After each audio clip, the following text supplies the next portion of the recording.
What's going on, y'all? KM Datamine here. We're going to be looking at the cards coming out in the April season, starting with the Season Pass card, Baron Zemo. Baron Zemo is a 3-cost 4-power unit that recruits from your enemy's deck the lowest cost card remaining in it.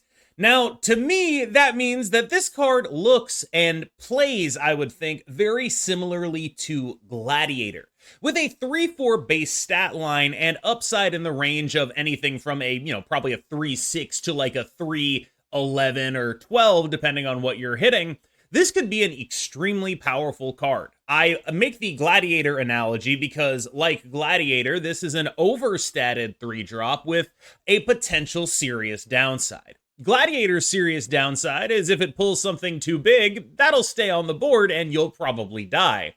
Baron Zemo's serious downside is if it pulls something too small, you're going to end up in a situation where you have used 2 board spots on this card. Now, effectively, a lot of the time, this is going to be like, a 3-4 and another, 3-4, 3-5, especially if you've played a Yondu alongside it. Now, Yondu's most recent change means that it destroys the weakest card in your opponent's deck by cost, and that means that you are more likely to pull something big with Baron Zemo. Is that worth doing in your deck, though? I think my worry for this card is it ends up comparing, I would say, likely unfavorably to Gladiator, in that you are going to be playing this card and its downside is likely more significant than Gladiator's a decent amount of the time, meaning that you're taking up 2 spots, doing something that really isn't all that good, and taking up those 2 spots is a legitimately more impactful downside than Gladiator, I think, a lot of the time, because most of the time you play Gladiator, it's not actually a downside. You don't play him in metas where you're not really looking to, like when they're very heavy metas, a lot of like big stuff in the meta, Gladiator's not as popular of a card. And so for that reason, Baron Zemo ends up being like a fairly like reverse Gladiator in terms of how it interacts with the metagame. Baron Zemo's the card you play when there's a lot of big stuff running around, and Gladiator's the card you play when there's a lot of small stuff running around. But I think that I would suggest that this card is probably one of the weaker Season Pass cards that we've had. And if it does end up being strong, it ends up being kind of the boring kind of strong, where it's just like you're playing this because it's overstated, and that's really the entire reason. Did I mention that you're playing it because it's overstated? I think that this card might need future tweaks, honestly. Like, when I look at it, it doesn't feel like it's up to the standards of Season Pass cards. It feels strong, but not necessarily exciting. And if I were to guess at how impactful it was, I'd put it more in the, maybe a little bit lower than Hope Summers tier of cards. It's not a Miss Marvel, it's not a Loki, it's not a Hope. It's a little bit worse than that. And I think that that is a fine place for a Season Pass card to be, but coming off the back of Hope Summers, who's this incredibly exciting and unique and interesting card, this is a little bit of I would say, a downgrade. However, I do think the upside is very real. Especially, the later you play this card, the more likely it is that it's going to hit something big, is my instinct on how this works. You play it alongside Yondu, you're mostly going to hit, like, when you think of the 2 drops people play, it's like a Jeff, a Lizard, things like that. As long as you're not hitting 1 drops with this guy, he's just good value, right? Like, if you played a 3-4 that gave you a Jeff, you'd be like, yeah, that's a really good card. And this guy's downside is basically 3-4 that gives you Jeff against a lot of decks.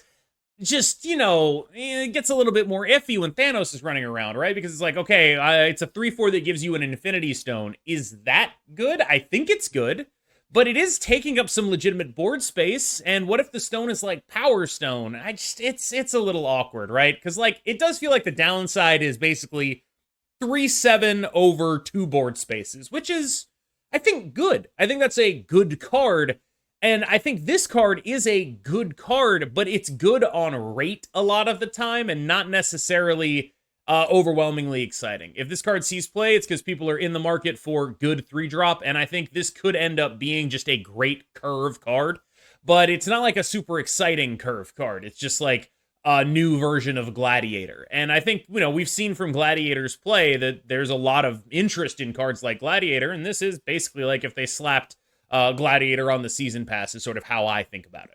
Next up is Red Hulk, who seems like just a very large unit a lot of the time. This is a card I sort of intrinsically want to compare to High Evolutionary Hulk, right? You'll notice there's kind of a sub-theme here of me doing comparisons between the cards coming out and cards that already exist. This is similar to High Evo Hulk, except it ends up being with one proc about the same size and with two procs significantly bigger.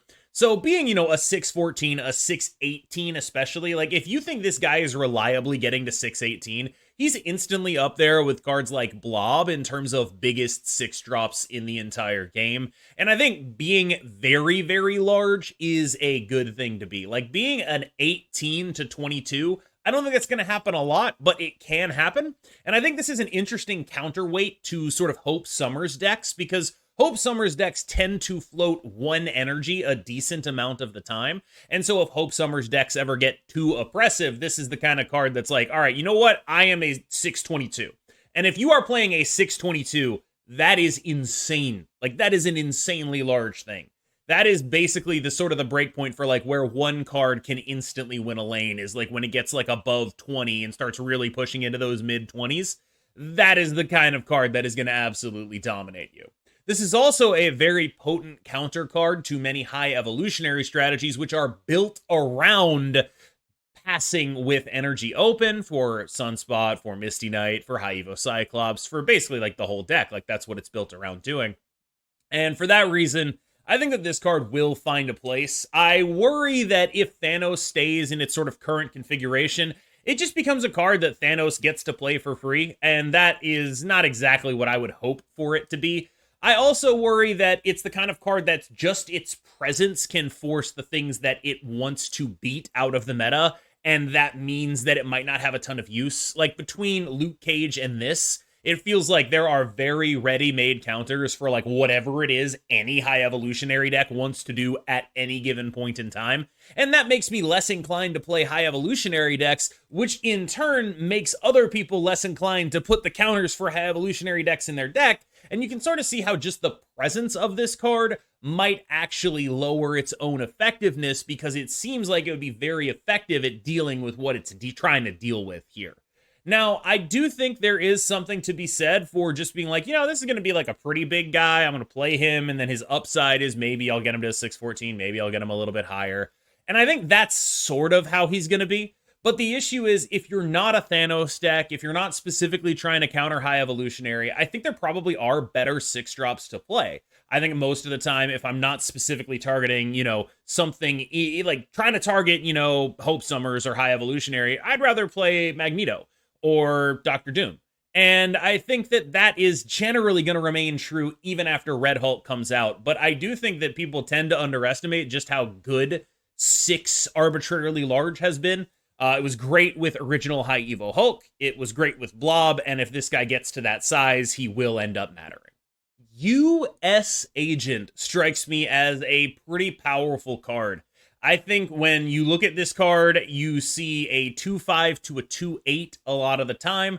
You see a card that has synergy with High Evolutionary, and unfortunately, you see a card that gets absolutely walled by Luke Cage.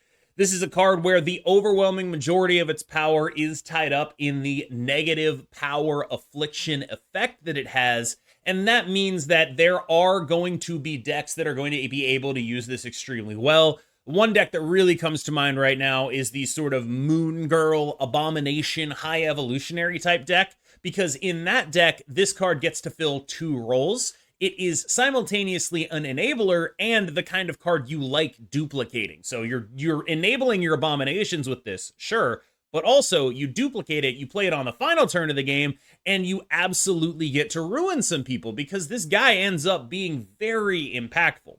One card that I think is desperately afraid of US Agent is going to be the Living Tribunal. When you think about how Living Tribunal tends to play out, almost overwhelmingly, they tend to group Living Tribunal cards in their Iron Man lane, their Onslaught, their other 4-cost cards tend to go in that lane. Basically, what's going to happen is this guy is going to give the Living Tribunal Iron Man lane usually about -12 power, and then that gets multiplied by the Iron Man as well. It is a great way to keep a Living Tribunal deck in check if that is ever necessary.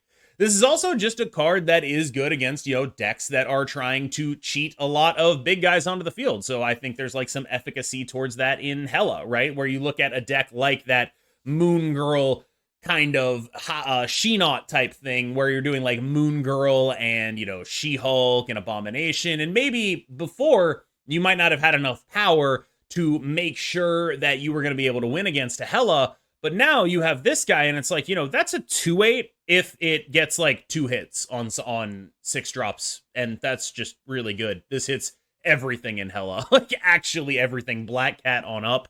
And the only thing it won't hit is if they're running, Black Knight for the Ebony Blade, which of course cannot be reduced by this. But like, I think this card is like legitimately quite interesting. I worry that it has sort of an inbuilt ceiling, where if this kind of deck ever becomes dominant, it does run into some fairly major problems with Luke Cage. And I think people are going to talk about, okay, you play Luke Cage, I play Rogue, but it's like, if you're relying on this as not an enabler, the Luke Cage late ends up beating you if you're relying on the actual numbers on this. And if you're relying on it as an enabler, the Luke Cage on the turn you skip for the Moon Girl kind of beats you. I do worry that since so much of this guy's power is invested in his effect, when his effect isn't doing anything, he's just going to be not worth building around, and you're only playing him in decks you build around, and those decks tend to be, Affliction Synergy decks. I worry that he sort of generates his own counter meta, and that a card like this, rather than pushing those Affliction decks to being this incredible metagame force, just sort of pushes all the good cards decks to just be like, oh, I'm playing Luke Cage, right? Like, oh, I'm playing my Thanos deck, and I was playing Mobius, but now I'm playing Luke Cage. And I do worry about that sort of thing when a card like this comes out, because I think the exciting part of this card should be this card, but what actually is likely, I think, to happen to the metagame is the counters get more popular, and the card itself does not. So the best possible outcome for this card is it flies a little bit under the radar, and people aren't running all the counters, and that is when it can actually succeed. And I would expect that in the first few days of this card coming out, what's actually going to happen is just a massive increase in the amount of Luke Cage we see. Red Guardian is a 3/3 with an on-reveal ability that looks at the lowest power card that your opponent has at the location you play it, gives it -2 power, and removes its text. And this feels like a dagger aimed straight at the heart of Zabu. But it actually is, interestingly enough, a dagger that seems to hit a lot of Hope Summers play patterns as well, because Hope Summers is a card that is very often played in an empty lane. You want to play your Hope Summers in an empty lane so that you can do all the stuff that you need to do with her. You want her to have all the abilities that she needs to have. And that means that this card will actually fairly often be hitting something like a Hope Summers, even when it's not hitting something like a Hope Summers in a Hope Summers deck. It's hitting a Jeff, it's hitting a Kitty Pryde. This card strikes me as actually pretty good. I think it's easy to look at this card and be like, okay, that's underwhelming, but hitting Zabu, hitting Hope, hitting Kitty Pryde, hitting things like that does actually seem compelling. The question is if it's compelling enough to actually go in your deck. And I think that's a bit of a different question, but effectively I look at this as a 3/5 with upside. And the upside is a potential silence effect on a really powerful card. And so I think this is actually going to be a card that is underrated initially and gradually people realize is just very, very good a lot of the time. The other thing that this card gives you is a little bit of snap equity. Like, consider that you can get rid of a Black Knight's ability with this, and then consider how much your opponent is invested in that ability happening, right? Consider that you can, like, basically all the stuff you're really trying to target with this, Black Knight, Zabu, Hope, those are your opponent's snap conditions a lot of the time. And being able to just be like, nope, I'm getting rid of it, it's gone, I'm getting rid of it forever, that's pretty relevant to me. Especially, it can also be relevant in a world where you're looking at situations that involve, one unit on a lane trying to hold it down with an ongoing ability, for example. So if you're someone who's like, I'm going to just slam a Devil Dinosaur here and win, you're not. And I think that kind of stuff is really interesting. One thing I am interested in knowing, though, and I kind of expect that I do know how this works, because it says remove its text. So it's not going to get rid of the power something is gained off of an on reveal, as I understand it. If your opponent slams a blob in a space throne or whatever, well, it's not going to get rid of that, right? Like, it's the blob is still going to have those powers. It's just not going to have its ability anymore. That said, like, yeah, if your opponent slams a, anything that relies on the text of the card to have power, any ongoing Dark Hawk or, Dino in a Space Throne, this has some additional utility. And that means that it's just like the kind of card that is, I think, surprisingly useful. I think that's how this card will get described, where it's like, this doesn't look like a great card, but it seems surprisingly useful. Effectively a 3/5 with a potential conditional silence ability. The only thing that really worries me about this card is we've seen 3/5 with upside fail recently in terms of Black Swan, where it was just required too much of you in deck building, and 3/5 upside wasn't even that good, and there is some of that worry, I think, with this card for me. I do think that it's like a Sarah-ish deck card. Like, this is your deck for your deck full of good stuff to prevent outrageous things from happening to you. But I think that it's like a pretty okay, solid, good card. And I think a lot of the other cards in here I've been able to make solid comparisons to. But this one, I'm actually going to make a comparison to a Hearthstone card. This is like Spellbreaker, just like a 4/3 silence in Hearthstone. It's just like, that's like a card that's like, this is like pretty good and you will run a decent amount of the time. It's not like a metagame staple or anything, but it's just like, oh, this is a relevant card that is important to have. And that's what I expect from Red Guardian. Let's talk about the absolute scariest card in this entire set of cards. That is White Widow, a 2/2 that adds a Widow's Kiss to your opponent's side of the board. Widow's Kiss, of course, being a 0/0 with the ability of this has -4 power unless the lane here is filled up. And that, of course, refers to your opponent filling up the lane. The text is written so that after this card is given to your opponent, it refers to them as the you in it. So this is a lizard that clogs your opponent and also can be bounced. And I think that that's just really scary, right? Like, this is a lizard, you bounce it, you put these in 2 lanes, you restrict your opponent's overall power, and you also just have a 2/2, which is like not really like the main thing you're trying to do, but it just seems like this is a very free disruption piece. I think one thing that people have talked to me about is like, what happens if they made a 2-cost Green Goblin? And I have long maintained that a 2-cost Green Goblin would be super, super broken. And I think that this card is effectively that hybrid of, this is Lizard plus 2-cost Green Goblin. I think this card is quite good. I think that this is a very, very legitimately powerful card. I think that even on its own, it's just one of the better 2-drops that exist in the game. Just straight up a 2-drop that clogs, good. A 2-drop that's effectively 6 power and clogs, great. Because this is now an absolute monster for priority. And I think that this kind of card where it's just like, it's like a goblin, but there's no downside when you get clogged early is so dangerous to me. Because it's like, I'm playing this on turn 5 in a lane that they have 3 units in. It will clog that lane. Even though I'm not getting the -4, I just care about locking that lane off for them. And if they fill that lane up, I'm not sitting here stuck with a 0 -3 on my side of the board or anything like that. I'm not sitting there with a Green Goblin or a Hobgoblin. I just get to do that for free. And that is the sort of specific dynamic that worries me for this card. I think White Widow is probably the strongest card of the season. I think it is a very dangerous and scary card. And I think that White Widow is, in my opinion, one of the strongest cards they've released in a while. It's a good thing they're doing this after they nerfed Beast, is all I'm saying, because we remember how problematic the bounce deck was when Black Widow was doing that stuff at a 2/1. And yes, Black Widow was also preventing your opponent from drawing, but I honestly think that this card is comparable in power to that, just by virtue of guaranteeing that the thing actually goes on your opponent's board. There's no like, oh, well, I'll just play this into the location that blows it up. There's none of that. This is going to dangerously impact how your opponent plays out their game. If you bounce it, it will do that in 2 lanes. It is an extremely powerful priority play, and it is effectively the same effective value prop as a lizard. This card's really good. I really like it, and I'm really scared of it. I wish it was out now, though, because the kind of deck it seems good against is Thanos, right? Like the deck that's like really filling up their stuff, the deck that's already like, I can't even run Doctor Doom because I fill up my stuff too fast. This is an anti-Thanos card, and I think that understanding that it's not really about the 4 power on the Widow's Kiss, it's about the clog, is kind of what really keys me into this card being good. Because yes, the 4 power on the Widow's Kiss, that's dope. It's a great priority tool. You want priority, this card will get you priority.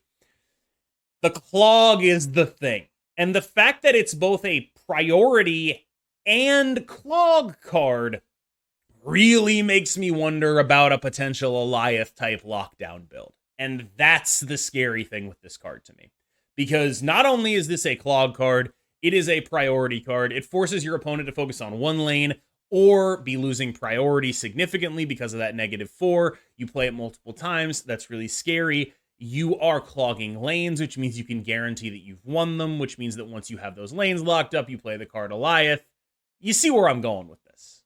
Valentina, a 2/2 with an on-reveal ability that gives you a 6-cost card, discounts it by 2, and then gives it -3 power. And this card, I think, is a very Hearthstone card. But the comparison I'd like to make here, of course, is compare this to Cable, compare this to Mirage. It does feel like it's a power-crept Mirage in a lot of ways, where this is just a card where the upside of it compared to a Mirage is ridiculous.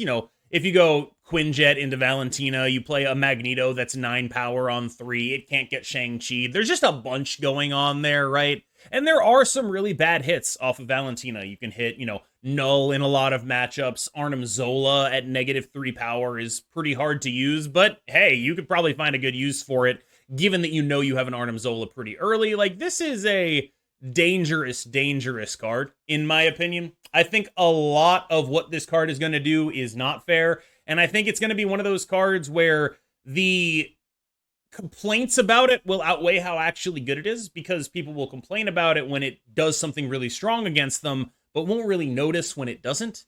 I honestly think this is probably a Loki staple. If I had to guess, this is a card that is just going to be in any Loki deck, because why would you not run this over Mirage? Why would you not run this over whatever? And given that the Loki decks, I think, have been missing a decent amount of beef, this is a card that can solve some problems for them. And playing for the high roll is usually how decks like that can survive in Marvel Snap. You play for the high roll. You know that you got the good card.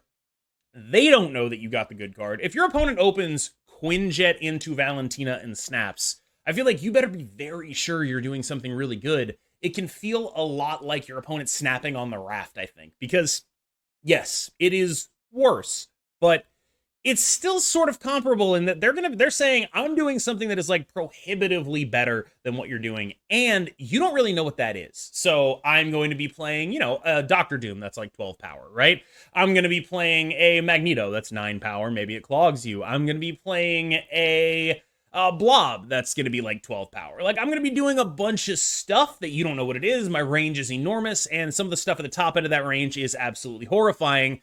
Yes, Valentina. Sorry, I mixed it up right there. I was like, Valentina, not Valentina. White Widow, nope, Valentina. This is Valentina, and she's pretty scary.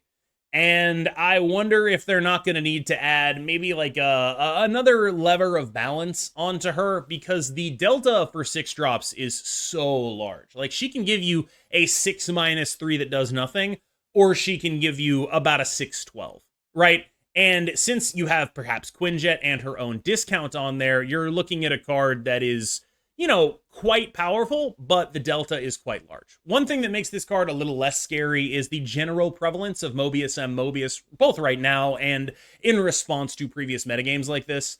If you are playing this card and you get Mobius, that card is incredibly unplayable. The downside, of course, is if you are in the face of, Quinjet, Valentina, and then the card that gets played, that does come down on the same turn Mobius does. So there is some concern for that. I generally do think that this will be held in check by Mobius, but it should be a significant buff to the Loki archetype. I know that's not what people love hearing.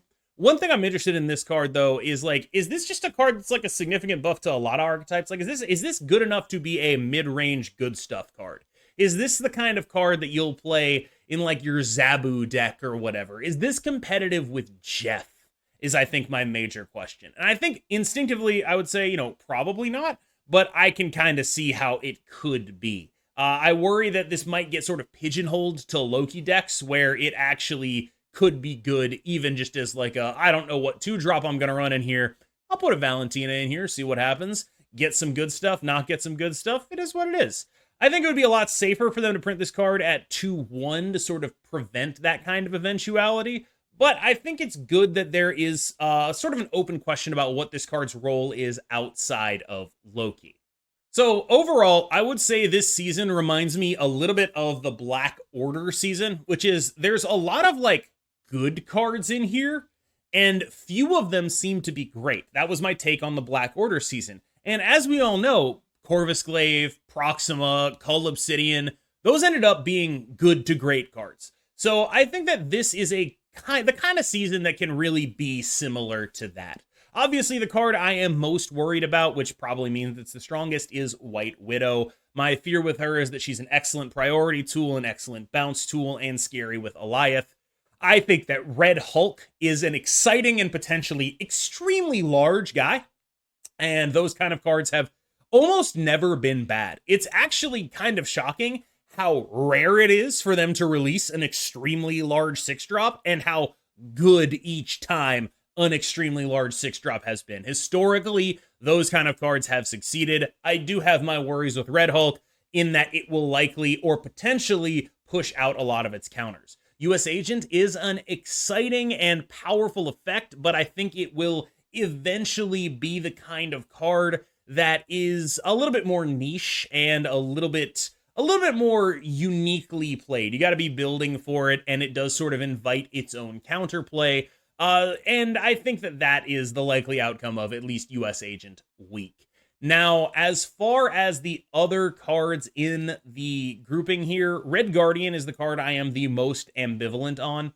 I think that card could end up being great, or it can end up being okay. And I think that most of the time it's going to end up being good. It's just, will it be good enough for you to run consistently? Because if it is good enough for you to run consistently, that's the kind of card that can really warp metagames and feel bad to play against. But it's also not the kind of card that's like overpowering in what it does. It's just like this deeply annoying kind of card pinging off your things that you build your game plan around. But it's not so good in terms of rate that it's like, okay, well, they killed my Zabu and they got a bunch of giant dudes. It's like, okay, they killed my Zabu, but like they played a 3/3 to do it. And it's like, all right, you know what, fine, right? Like that's, sure. I think that's like a fine card to exist, I guess. Baron Zemo is the weirdest one to me, because when I look at him, I see Gladiator 2. And I'm like, okay, is that really the card you want to be on the season pass, right? Because it's not particularly exciting. It's just, you're getting a big guy, and the cost you're paying is it's taking up 2 board slots. And it's likely doing that at a better rate than something like, Brood or Mr. Sinister, but it doesn't have the built-in synergies with, Patriot or, in the case of Brood, Silver Surfer, that Brood or Mr. Sinister has. It's just, here's a 3/4 that also is another guy, and it's likely that you're getting better stats than you otherwise would for this energy cost at it. And it's just like, that's good. I think this card will end up being good. You will be playing Baron Zemo in a variety of things. But I just don't know if that's like, it's just like, okay, well, we made new Gladiator. It's the 3-drop you play in everything. And it's like, I guess. I also do have some worries about Thanos, because like when I think about it, I'm like, okay, I would play a 3/4 that summoned a space stone, right? I think I would play a 3/4 that summoned basically any stone. I'd be like, yeah, that's good. I'll take that. That's good. That's on rate. I like it. But I don't know if it's just like me. It just feels like kind of an unexciting design to have. I think it's probably the least exciting design of any of these outside of US Agent, or maybe even US Agent's more exciting. And it's just weird that this one's the one on the battle pass, because it feels like the other cards in this grouping are just all way more interesting in terms of just like, what can you do with this? Whereas Baron Zemo is just very straightforwardly, I'm a big guy, and my downside is I take up 2 board spots. And it's like, okay, well, I mean, that's a good card probably. As long as you're in the market for a 3-cost big guy, this guy's probably pretty good. And like I can see worlds where you're like, I'm playing your 3-cost big guy, and like it seems like what would happen is you get your opponent's Devil Dinosaur like a decent amount of the time, right? Like that seems really good. But it's just like that's all it is. It's just, oh, I'm really good. And yeah, I think a lot of the other cards are more interesting. All right, y'all. Thank you so much for making it all the way through that video. Thank you. Thank you. Thank you. I cannot thank you enough, but I will try. As always, I've been KM Best. Let me know what you think about the scheduling of this. One of the things I've been kicking around is that I should do this version where I just look ahead to the next season about 2 weeks before the next season starts, and about 1 week before the next season starts. It's when I do like the cash reviews. I worry that that might be too far out, so let me know what you think in the comments. If you like this timing, if you want me to move it closer to the end of the season, however it is you like thinking about planning this, I want to give you the content you want when you want it. So do let me know. Of course, as always, I've been KM Best. You've been phenomenal. I'll catch you in the next one.